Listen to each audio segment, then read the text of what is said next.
Hey there, everyone. How you doing? So I tried to schedule a YouTube live event yesterday evening for 7 a.m. this morning, and for the life of me, I couldn't figure out how to start it.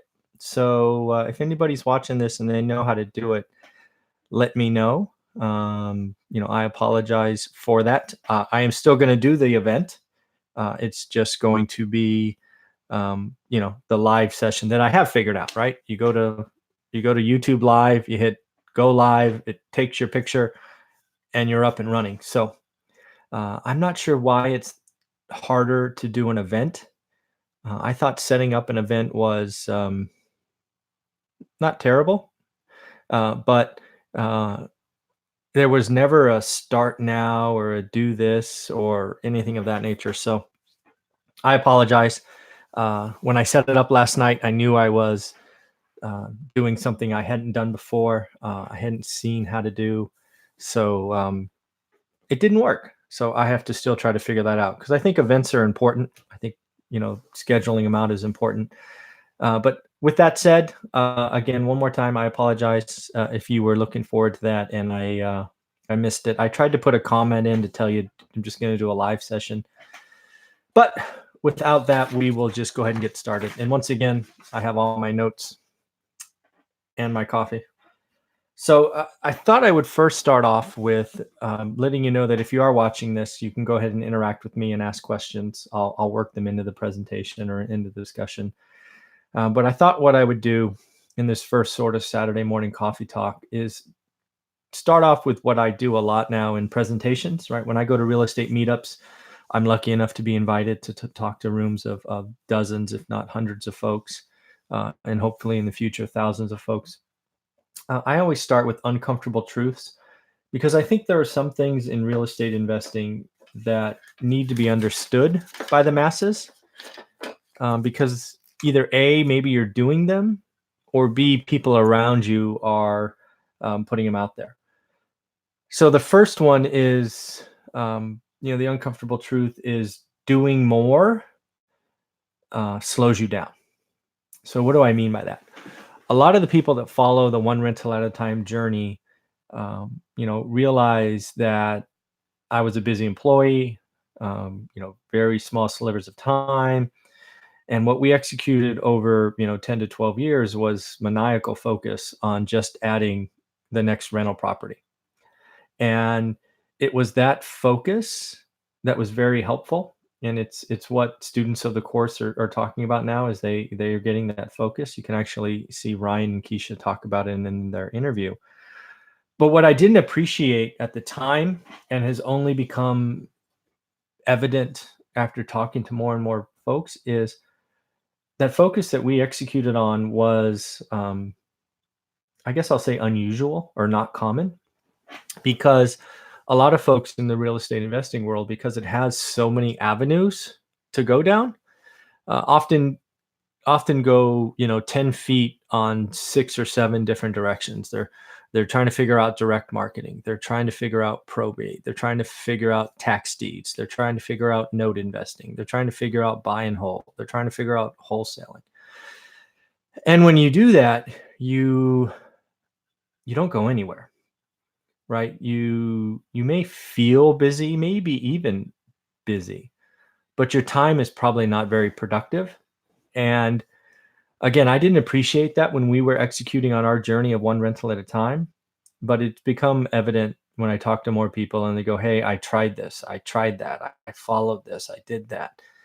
So one of the things that I am going to be even more focused on now as I try to help people is, I'm going to be very clear, right? If you follow what I put out there, you'll see in the course, I am just giving you focus, right? I'm trying to give you focus and confidence in what you're doing. And, that's, you know, that's a key, right? Because if you already have a full-time job, you have growing family responsibilities, focus is good.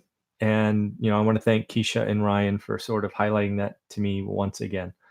So that's the first uncomfortable truth. The next one, I've said a lot of times, but I think it bears repeating, is that anyone can do this business. Anyone can be successful. Yes, all of us have a history, a past, Some of them we wouldn't wish on any of our friends or enemies. I've been lucky enough to interview folks on this channel, and there's got to be close to 100 of them now for you guys to go back and listen to if you want. But we've interviewed ex-cons. We've interviewed folks that went through bankruptcy. We've interviewed folks that were in high school. We've interviewed high school dropouts. We've interviewed people starting in their 50s. We've interviewed people that have been doing it for 2 years. We've interviewed people that have been doing it for 30 years. So, the good thing is, I believe if there's someone out there that's like you and they've been successful, that's proof or evidence that you too can be successful. And the beauty about real estate investing is I really do believe it doesn't care. Real estate in and of itself is an inanimate object, and I don't think it cares about your history and baggage, and it doesn't know if you were bankrupt or didn't graduate high school or you're 55 and starting, right? It doesn't care. Um, so again, anybody can be successful, and it's always a pleasure to add more and more interviews to this channel. If you happen to be someone who has a real estate story of investing, I'd love to hear from you. If you have a mentor or a friend in the business that you think I should interview, I'd love to hear from them. I'm always looking for more introductions to more folks. I think that this channel is growing by leaps and bounds, and I'd love to get more introductions to folks that would just grow the channel even more. So let me know. The next one is one that's hard for me, right? I'm a type A individual. I want it yesterday. I've been working in 90-day cycles in commission sales for most of my adult life, and you need to think in decades. If you follow the one rental at a time journey, as I sort of wrote about in our book, which if you haven't seen it, it's behind my shoulder, but I always have a copy because you just never know when you get to show off your book, right? Yay! But the reason I bring that up is buy and hold rental properties, right? Being a landlord, you need to think in decades. It's not it's not a social media trendy topic, right? What are you going to do? Flash your $78 in positive cash flow, right? People are going to laugh at you. Your balance sheet, grows over time, right? While there are things in real estate investing where you can do things at your leisure, right? Or I should say you can do quickly, right? Where you might think in days. Wholesaling comes to mind. Flipping, maybe it's months, if done correctly. But buy and hold, it's not years, right? The first, 3 to 5 years of our one rental at a time journey, it was slow going, right? Cash flow was 3 figures, right? It was in the hundreds. And while, that could be meaningful to some folks out there, I'm certainly appreciative of that. Living in the Bay Area where housing is ridiculously expensive, that was not yet interesting to us, right? So think about that. We were going 5 years into our journey. We had 5 or 6 houses, and it wasn't changing our life yet. But that's okay. You need to think in decades, right? You need to let time be your friend, be your ally.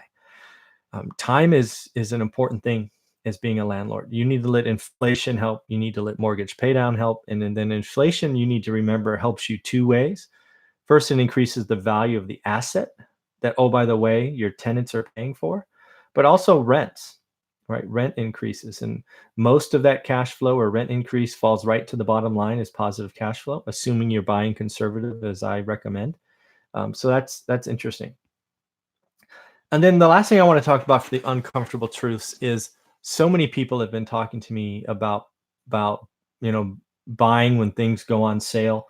For some reason, there's this popular belief that real estate's going to crash again like it did in 06 to 08.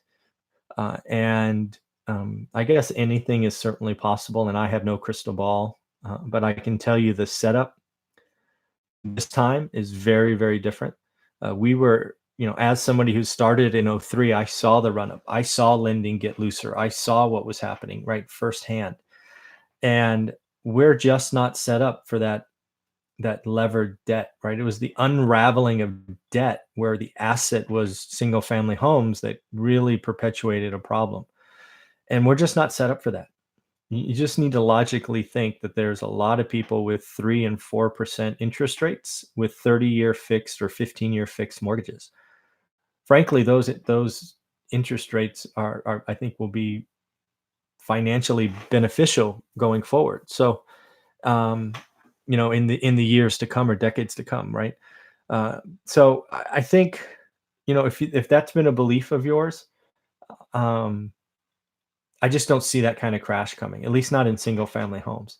It could certainly happen in multifamily, and I have a bullet on this later.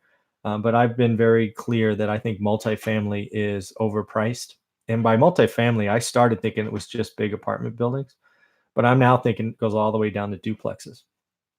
I see duplexes priced for perfection now as well. So it's an interesting time to be an owner, frankly, of multifamily. So, I'm closer to selling than buying, but that's just sort of where we are in the cycle. And I'll talk about that later. Where I wanted to go with this last uncomfortable truth is if you've really been sitting on the sidelines, right? You've been living below your means, you've been saving, you're quote unquote pre-approved, you've done all the work, but you're just waiting for stuff to go on sale.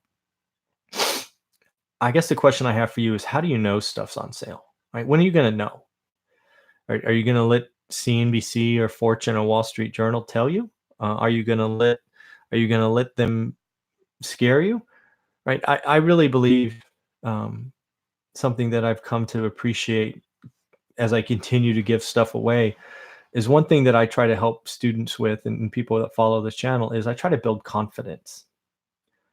And I think you as the individual are the only person that can build confidence. You need to build confidence in yourself. While there are lots of people out there that have been successful, I'll say myself in this case as an example, not that I think I'm successful, but people could come to me and say, "Hey, do you think now's a good time to buy?" And, I don't know, I could have a good day, a bad day, who am I to say that now's a good time to buy, right? And oh, by the way, I know one market with any kind of great detail. I don't even know the market I live in with any great detail, right? But I know the market I invest in. So again, what I'm trying to do is build confidence. And that's what I think it's about. I don't think you can lean on anybody else to build confidence. I think you need to do the work. And again, I go back to what we did for 10 years on our journey is we looked at our market every day. And I didn't appreciate this in the beginning. It was just something I had to do every day. I looked at the market so I could see as it changed. I could see the run up from 107 grand for Norris Drive to 260 something. I could see it collapse and fall all the way down to 75,000 when it was sold at dead foreclosure. I could see it return and finally trade again at 185. But it's because I've been watching. And I don't have any special access. It's been all realtor.com or Redfin or anything of that nature. So I really do believe full-time employees.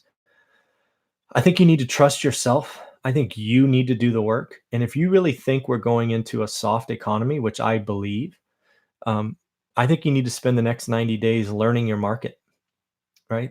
As I wrote about in our book, there were two times that we kind of paused, right, in our 15-year journey.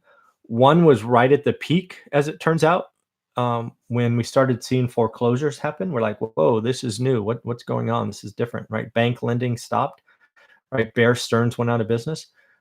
We had never experienced anything like that. I frankly had never read anything about that. So we paused for 6 months and just watched. But again, we didn't watch from the sidelines, right? I was looking at the market every day and I could see the inventory building up. I could see the descriptions, which you see, capital letters, must sell, any offer taken, give it a shot. There's just all of these things that were happening. And again, we saw it just build and build and build and build. And then ultimately prices got down to below where we were buying before. And again, we didn't know where the bottom was.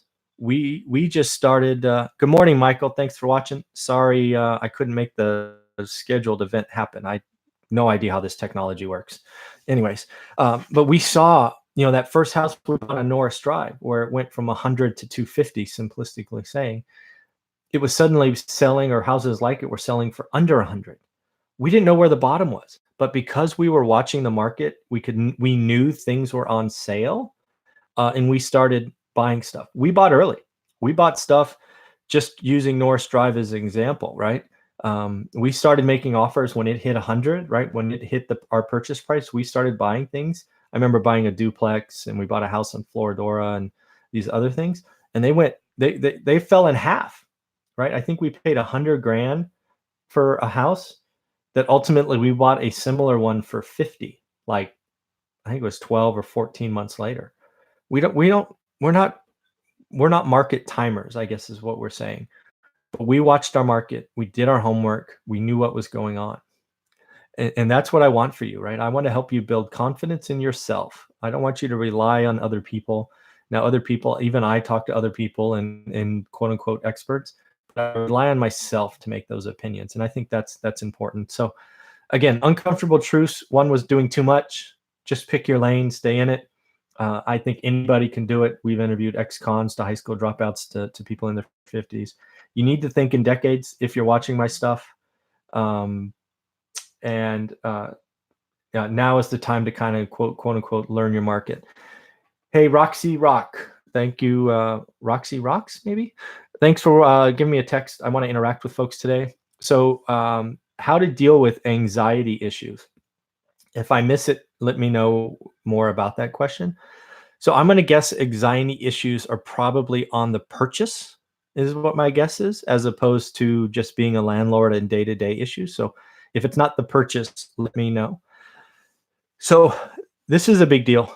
And again, what I meant by try to build confidence. Buying a piece of rental property or investment property is likely the biggest investment any of us will make, right? I think the purchase of your home might be bigger, but I wouldn't call that an investment, right? If you need to know what investment is, go read Rich Dad, Poor Dad, right? It doesn't produce income. So the way you build confidence, and confidence, I think, addresses anxiety, is you need to hold yourself accountable and you need to do what I call your homework. And I appreciate that this may sound simplistic, but I only can tell you what worked for us. And I didn't know it at the time. I only can tell you this, Roxy, looking backwards. I looked at the market every day, right? I started looking at a very small portion of my market. We'll just simplistically say 3-bedroom, 2-bath, 3-bedroom, 2-bath, 2-car garage houses, single story.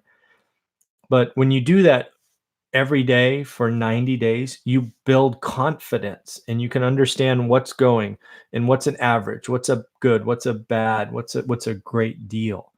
The last thing you could do is walk up to realtor.com or Redfin or a real estate agent for that matter and go, hey, I'm an investor. I want to buy something.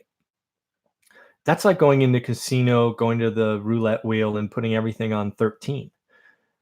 It could work, but it's probably not going to work. So I believe, folks, before you put $1 in investing, I think you need to spend 90 days learning your market. And I talk about this. It's step 1 of my course. You need to spend 90 days looking at an asset in your market. You need to figure out and answer, what does the market produce? And I'll just simply say, hey, maybe my market in Fresno today, the average listing produces a 5% return. Just say that for example. Okay, so if I do the work and I can do the calculations and I do the math and say the single family homes produce 5%, that's my average, Roxy. Then what you do is you've just eliminated probably 95% of the listings, because you're never going to do an average deal. You're never going to do a bad deal. So that means you only can do good and great. So let's just call good 6% and great 7% for this example. And oh, by the way, if that's all you're doing, you've eliminated a lot of stuff. And now you're only writing offers that make sense to your criteria. So I believe you handle anxiety issues by putting in work, and putting in work builds confidence. And I appreciate this may sound simple, but I only can tell you that worked. And frankly, I didn't know that would work in the beginning. I was like you 15 years ago. If you know anything about our story, we started late in life. We had huge losses in the stock market. We didn't know what we were doing. Frankly, our first rental story, if you haven't heard it, read about it in the book, was horrible. So believe me, we understand anxiety issues, but that's worked for us. And if that helped, Roxy, let me know. Otherwise, ask a different question, and I'll see if I can answer it better next time. So if there are questions out there, we've got 8 people on. Go ahead and send them over. I will answer. This is just supposed to be a coffee talk. I created notes because I wasn't sure anybody would show up, so I wanted to make sure I used our time appropriately. So I want to talk about something that I see happening a lot today. How many times do you see? Sorry, I might sneeze. Bigger is better, right? How many people today are talking about? Excuse me. How many people today are talking about apartment buildings? How many people today are talking about apartment buildings as your first purchase? As somebody who's owned houses and small multifamily and decent sized apartments, I can tell you, um, I running apartments is very hard, especially running apartments out of state or out of area. It's very hard. So those are, I think it's foolhardy, all these talking heads and gurus talking about bigger is better. I think they're selling a dream, a vision, and they're trying to, I guess scam's the wrong word. But they're trying to sell an impossible dream, or at least an unlikely dream. And let's be clear, bigger is better actually worked mathematically for about 15 years. I'm here to tell you that our apartments produced more cash flow and a higher yield than our houses for about 15 years. I'm also here to tell you that you should do the math today because it's not the case. And maybe it's just my market, so maybe I'm the unusual one. But apartments are so grossly overpriced today that they are frankly producing lower returns and certainly lower risk adjusted returns to houses. Um, and I know this because we test the market. We sold one of our apartment buildings for about 30% more than it was worth, and it needed 200 grand in immediate investment. And we still got our asking price. I mean, it's I was shocked. And but if people want to overpay, I'm okay taking it. We took the proceeds and we moved that into a bunch of houses. So believe me, what we do what I say, and I'm giving you everything we're doing today. So I think the bigger is better is a sexy story. It gets you clicking on links. It gets you talking to things. But I would tell you to do the math because I don't think bigger is better today. And frankly, uh, I think if anything explodes or crashes, it's going to be apartment buildings and syndications. There are syndications already underperforming today because the numbers just say they have to. People are overpaid. And I think there will be lots of syndications that blow up. And to be clear, by blow up means, I mean, A, you're going to accept lower returns on your quarterly payouts. Your year-end dividends are going to expire or go to zero. You're going to be asked to take a haircut at the 5-year mark or whenever your term is up, or you're going to be asked to stay in another 5 years. If new syndications today buying overpriced assets is a risky game. Now, obviously, this is all syndications are not equal. Yes, there are some great opportunities out there. I would just say the likelihood of great syndications done today is significantly less than they were 3 to 5 years ago. Right, 3 to 5 years ago was you could almost do no wrong. The market was going up so much. So Frank has a question. What strategies are you using to find properties? Are you looking anywhere else besides Fresno? So I'll answer the second question first. I look in Fresno County, and frankly, only 2 cities in Fresno County. I look in Fresno City, in Madera. Why? That's where we have our team. That's how we have our leverage. I have no interest in building a second team, right? I have no interest in a fancy life. I'm here, our bills are paid, and if we can help some people, great. We don't need more. Although we have added units, we added almost 20 units this year. Um, So we are still growing. Don't think we're done, right? We'll never stop doing this because again, we do our numbers and we know when stuff's on sale. Um, so yeah, definitely still investing, but only in Fresno and Madera cities of Fresno County. What strategies are you using to find properties? There's a good question. Um, so let's be very clear. So for 15 years, 2003 to 2018, we bought 99% of our properties right out of the MLS. In the beginning, I didn't know any different. I didn't know what an off-market deal was. I don't even know if that was a thing back then. I'm sure it was, but I wasn't in the know, right? I was traveling around the world doing my day job. So again, I bought everything out of the MLS except two properties.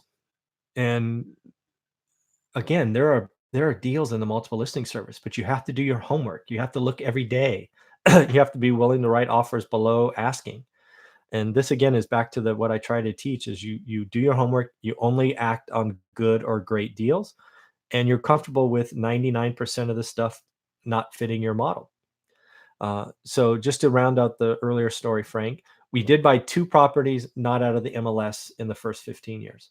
One, during the absolute peak of the crash, we actually bought a house on auction.com.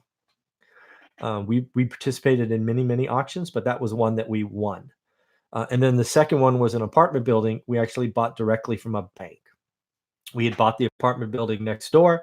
The bank president saw what we were doing, or maybe one of his underlings saw, but he came back and said, "Hey, I like what you're doing to this asset. We own this asset. We had to foreclose. Would you buy ours as well or take ownership?" So other than those two properties, the first 15 years, everything was out of the multiple listing service. So what are we doing today? So first, what am I not doing? I don't have a team. I don't have virtual assistants. I don't do mailers. I don't do ringless voicemail. I don't do text messages. I don't do any of those things. Um, I get stuff out of the MLS. We have done, I forget what the list is, maybe 15 or 16 transactions this year. More than half were out of the multiple listing service. I would say two or three of them came from Fresno wholesalers. They found an asset that fit our criteria. We happily paid them the 10, 20, 30 grand, whatever it was, that their assignment fee. We don't judge what they make. If it works for us, it works for us. Nobody has it's not on us to guess. I haven't had an agent, I think, bring me one listing off market, say, hey, this is something that's gonna hit the market tomorrow. Do you want it? I bought one that way. So I'd call that my personal network. So that's what we're doing today. The other thing that is happening, and if you follow my channel at all, is I am building, or I own an office building in Fresno on Van Ness, and I am in the process of creating that as a fixture in the community. I certainly expect that building, right? We're getting a sign created and all that stuff that will be facing Van Ness. So traffic sees it. It'll be very visible. We're going to dress up the windows with cool quotes and all of that. So I am not confused, and I fully expect having an office building dedicated to real estate entrepreneurs will lead to deals. I would hope to get one deal a month out of owning an office building and having a presence in Fresno. Um, so that's the other thing I'm doing that might be a little interesting. And I do this with the vision of being there for 50 years, right? It's staffed with a couple of licensed real estate agents, a licensed general contractor, and 5 other real estate professionals. So I'm not confused. Yes, it's fun to say you own a building and you have, you're investing 200K in the building. But I do expect that building to produce one deal a month. At least that's a hope. We'll see. It should be up and running in full steam in September, but we'll see. So that's what I'm doing, Frank. If I missed of your question, let me know. And then I'm just addressing names as they come across. So Holly's buddy, how you doing, man? Thanks for all your comments on my videos. Are you expecting a black swan that will start the blow up? Well, I guess a couple of things. Black swans, given their definition, are you really can't expect them, or otherwise they're not black swans. But I think what you're asking is, do you expect something that you don't see coming to disrupt the market? Um, and the answer is yes. And I go back to just history tells us the market cycles um, get discombobulated, consumer sentiment falls, employers aren't making the profit they made, and frankly, we could be in the midst of it right now, and frankly, nationalism could be part of it, right? All these, we're suddenly not the, the integrated world economy that we were, and maybe manufacturing was first to take a hit. Now our farmers are taking a hit. So I mean, there will absolutely be something. We can't, we're in the longest, I don't know what you want to call it, bull cycle expansion, whatever you want to call it, in our history, I believe. I believe we're at year 12. So, yeah, this can't go on forever. The other thing I think that's inherent in your question is I don't expect this time to be like last time, and that was something that I thought was important to me. Is I don't think this time will be like last time, right? Last time was an asset bubble done by financial institution, and most notably Wall Street, right? Wall Street sort of perpetuated collateralized debt obligation CDOs, and then all their toxic extras that were all slicing and dicing houses that made them foreclose because you couldn't figure out who owned what piece. So that's interesting. So yeah, I think I'm certainly nervous, um, but I'm still buying, right? Because you just don't know when it's coming. So yeah, it's an interesting time, especially when you get this late in an expansion. And let's be clear, this expansion could go on 5 to 7 more years. I have no idea, right? Um, my crystal ball is as cloudy as yours, um, but I think the business cycle is real. I think it has to happen, and I think it's something to watch for. So I am certainly watching it. It's actually one of the things why I started the daily videos on the financial or daily live stream on what's going on the market, is because I think that will be there'll be a signal somewhere in there that says things are different. So that's what I'm doing. Hey, Christopher, your question is affordability index is high in Fresno right now? Does that indicate it's also a good place to rent out your single family home? So first off, if you don't know, I'm a huge believer in the affordability index. I have used it successfully to save us, most notably in, call it, '08, when Fresno got unaffordable. Most notably recently, I have used it earlier to call the housing market in the Bay Area, San Francisco, Santa Clara County, unaffordable. And it's what led me to speculate that we could see a 20%, drop in the median price in the Bay Area in San Francisco because it's just unaffordable. So I do believe it's one of those indicators you need to watch for. The affordability index in Fresno is high today. It's in the low 40s last time I checked, 41, 42. The exact number doesn't matter. How I use it is if affordability gets to certainly below 20, that's a yellow flag. And if it ever got below 15, that's a red flag, meaning at 20, it's 1 in 5 persons can afford the average house. And then 15, it's starting to get to unusual financing to get the next buyer. But then the second part of your question, Chris, goes to, is it a good place to rent out your single family home? I actually don't think the affordability index and single family home rentals are tied. I think that might be a step too far. Um, I could tell you right now that renting a single family home in Fresno has never been better. I think we're seeing a adjustment. And again, I've only been doing this for 15 years, but I can see it just in that time.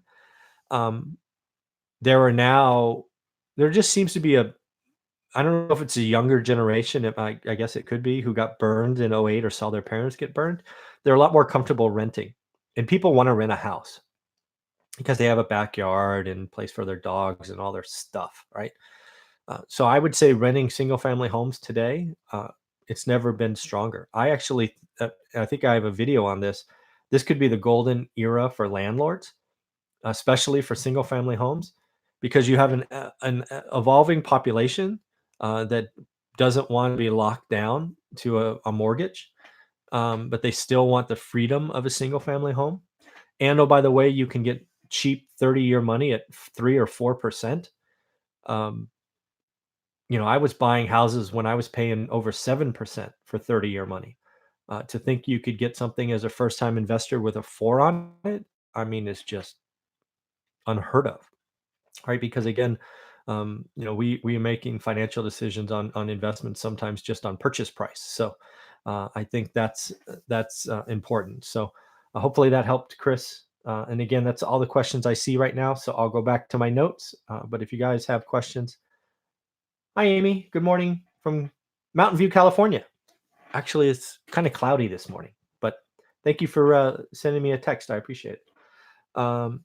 So again, where I was in my notes is I just want to hit it one more time.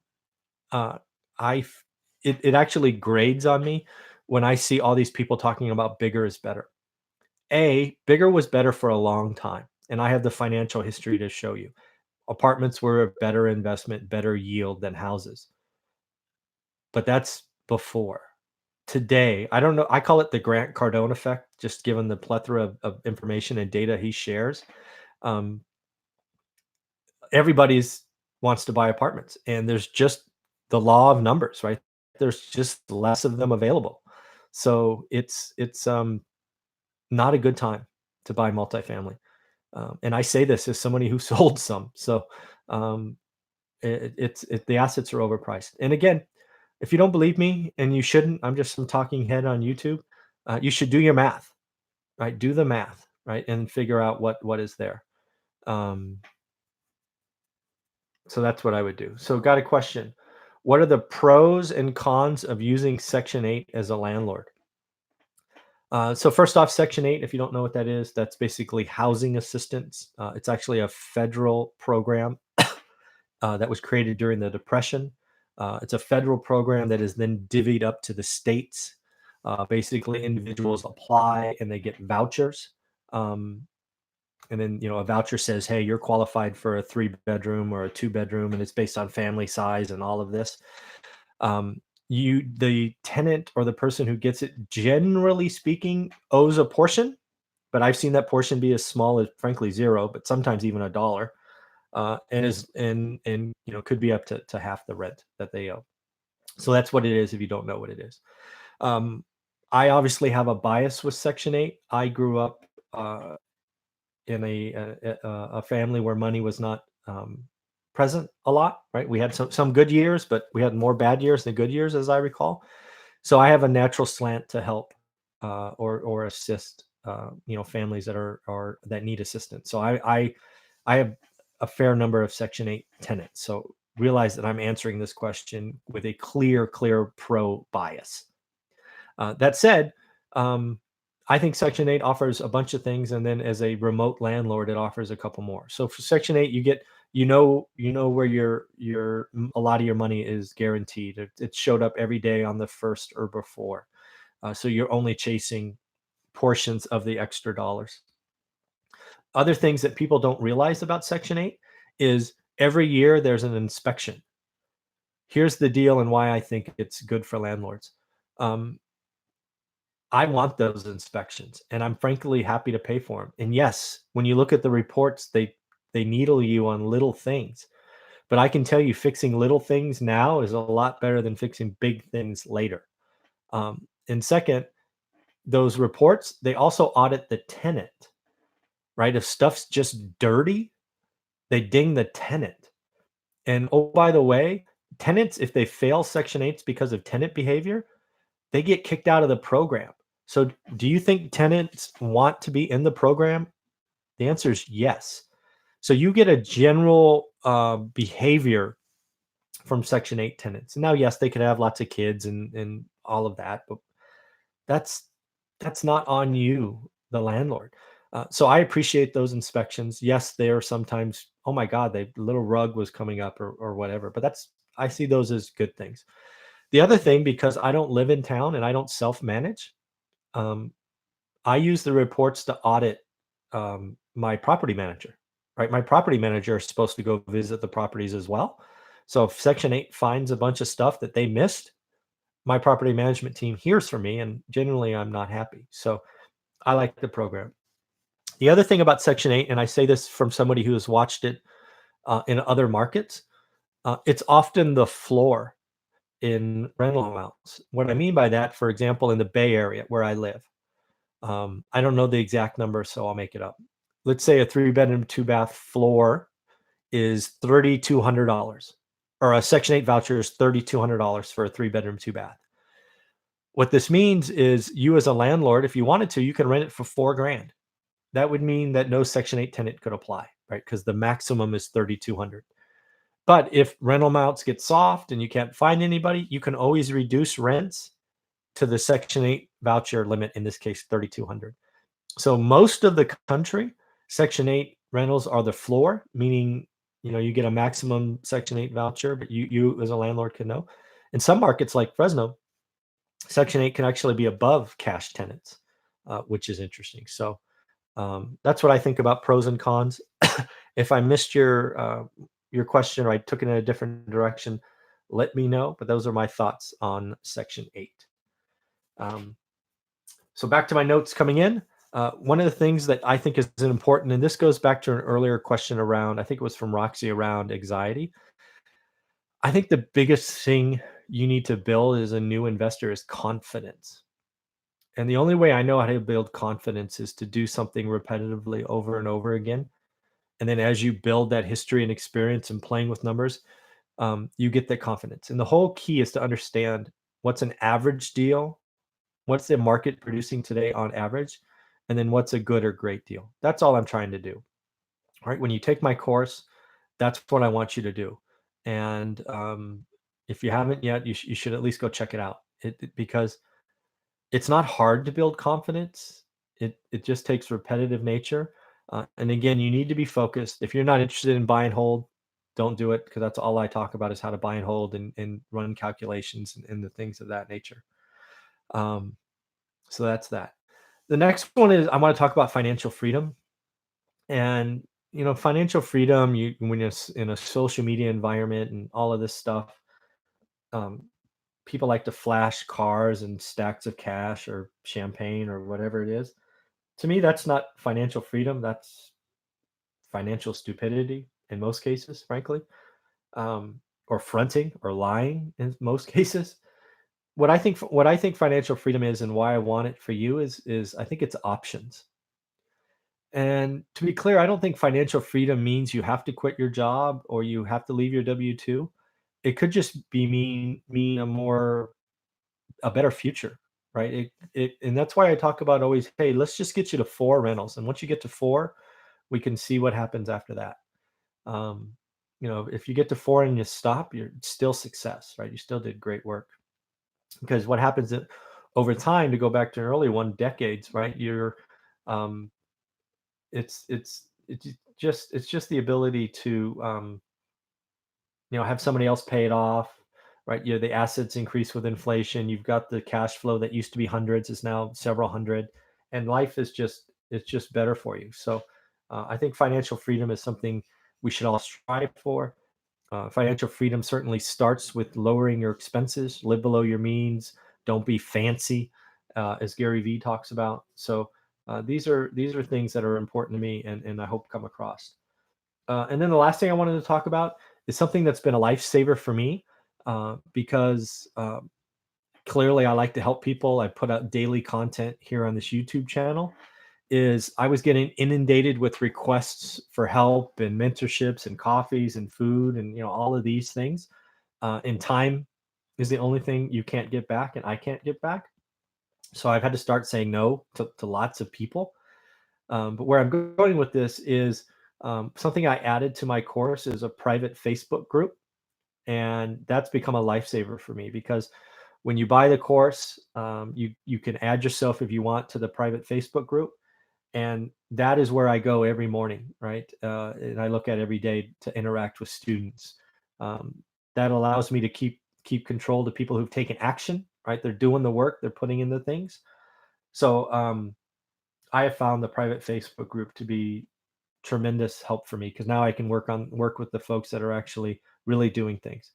I get so many requests, and I'm not singling anybody out here, but when you get 15 or 20 requests for coffee because you give everything away a week, you can pretty much assume that I'm pretty well caffeinated, right? So uh, if you bought a course, and many of you watching this have already done it, make sure you're in the private Facebook group, and I think you all are. But if you're not, let's get you in there.